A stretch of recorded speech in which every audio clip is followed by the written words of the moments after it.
Want to know how to filter search results in Booking app or Booking.com? Well, no worries. In this video, I'm going to show you an easy step-by-step guide on how you can do it. It's super simple and in a minute, so let's get straight to it.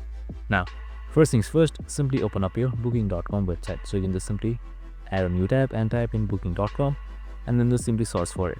So once you have opened it up, here you should be provided with this interface right here. So once you're under this interface, here you should be seeing the search bar under where to next. So we have also created a video on how to search, so make sure to watch it. So you can just simply select any location, your check-in and check-out date, and then select search right here. So once you have filled it, here you should be provided with various search information. So you can just simply select your calendar and the dates as well, just like this. And now, since we are filtering our search, here you should be seeing popular filters right here.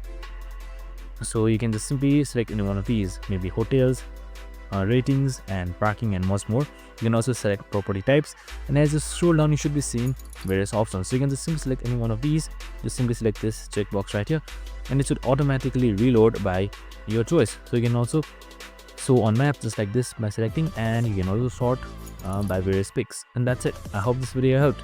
If it did, make sure to like, subscribe and tune in with us for more of these videos. See you in the next one.